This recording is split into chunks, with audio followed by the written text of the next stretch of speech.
Hi అండి, నమస్తే. Welcome to PD creations in Telugu. ఈరోజు రెసిపీ వచ్చేసి చామదుంపల పులుసు అండి. చాలా టేస్టీగా ఈ చామదుంపల పులుసుని ఎలా ప్రిపేర్ చేసుకోవాలో చూపించబోతున్నాను. వీడియోలోకి వెళ్ళే ముందర ఫస్ట్ టైం మా ఛానల్ చూస్తున్నవారు మా ఛానల్ని సబ్స్క్రైబ్ చేసుకోండి. అలానే కొత్త వీడియోస్ కోసం పక్కనే ఉన్న బెల్ ఐకాన్ని క్లిక్ చేయండి. ఈ చామదుంపల పులుసుని ఎలా ప్రిపేర్ చేసుకోవాలో చూసేద్దాం.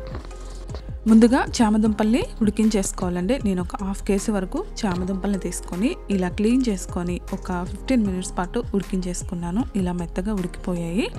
వీటిని పక్కన పెట్టేసుకోండి. స్టవ్ పైన కడాయి కానీ లేదైనా అడుగు మందంగా ఉండే పాత్ర పెట్టేసుకోవాలి. అందులో 3 టేబుల్ స్పూన్ వరకు ఆయిల్ యాడ్ చేసుకోవాలి.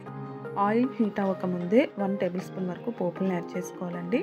పులుసులు ఏవైనా సరే మట్టి పాత్రలో ప్రిపేర్ చేసుకుంటే టేస్ట్ అనేది చాలా బాగుంటుంది. అలానే ఇందులోనే 3 మీడియం సైజు ఉల్లిపాయలని ఎంత సన్నగా వీలైతే అంత సన్నగా కట్ చేసుకొని యాడ్ చేసుకోవాలి.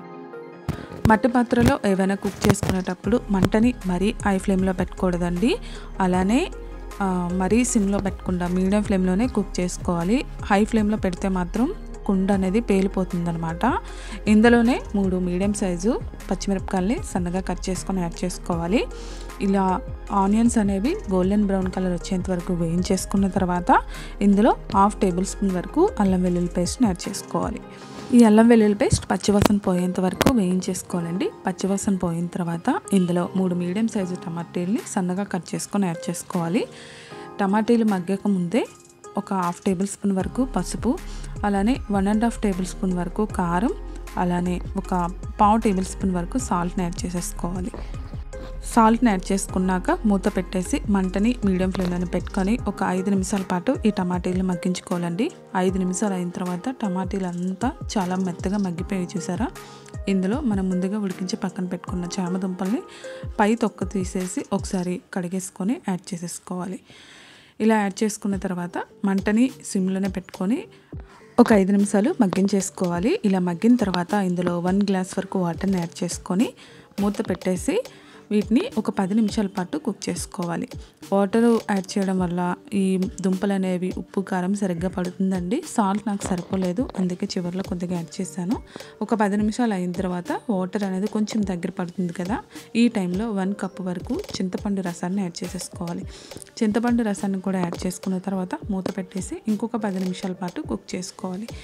ఇలా 10 నిమిషాలు అయిన తర్వాత ఇందులోనే టేస్ట్ చూసుకొని ఉప్పు కారం సరిపోకపోతే యాడ్ చేసేసుకోవాలి. నాకు సాల్ట్ కారం సరిపోలేదండి, నేను మళ్ళీ కొద్దిగా యాడ్ చేసుకున్నాను.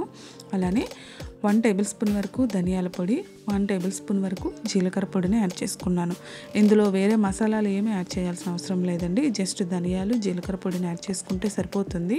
వీటిని కలిపేసుకొని మంటని సిమ్లోనే పెట్టేసుకొని మరొక 5 నిమిషాల పాటు కుక్ చేసుకోవాలి. మధ్యలో చిన్న బెల్లం ముక్కను యాడ్ చేసుకోండి. ఏ పులుసులోకైనా సరే చిన్న బెల్లం ముక్కను యాడ్ చేసుకుంటే టేస్ట్ అంతటిని బ్యాలెన్స్ చేస్తుందండి, చాలా బాగుంటుంది. బెల్లం ముక్కను యాడ్ చేసుకున్న తర్వాత మరొకసారి కలిపేసుకొని మూత పెట్టేసి ఒక 5 నిమిషాల పాటు మగ్గిన తర్వాత చివరగా కొద్దిగా కొత్తిమీర కరివేపాకుని యాడ్ చేసుకోవాలి. కరివేపాకు అనేది లాస్ట్లో యాడ్ చేసుకుంటేనే ఫ్లేవర్ చాలా బాగుంటుంది. ఇలా యాడ్ చేసుకున్న తర్వాత నాకు ఈ కన్సిస్టెన్సీ అయితే సరిపోతుందండి. మీకు ఇంకా దగ్గరగా కావాలంటే మరొక 5 నిమిషాల పాటు కుక్ చేసుకుంటే సరిపోతుంది. ఏ పులుసు అయినా సరే చల్లారిన తర్వాత ఇంకొంచెం దగ్గర పడుతుంది కనుక కొద్దిగా పలుచగా ఉండేటప్పుడే స్టవ్ ఆఫ్ చేసుకుంటే సరిపోతుంది. అంతేనండి, వేడి వేడిగా ఈ వర్షాకాలంలో ఇలాంటి పులుసుని ప్రిపేర్ చేసుకొని తింటే నోటికి కమ్మగా హాయిగా ఉంటుంది.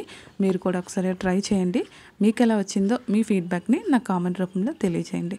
అలానే ఈ వీడియో మీకు నచ్చినట్టయితే మీ ఫ్రెండ్స్కి మీ రిలేటివ్స్కి షేర్ చేసి మా ఛానల్ని సపోర్ట్ చేయండి. Thank you for ever watching.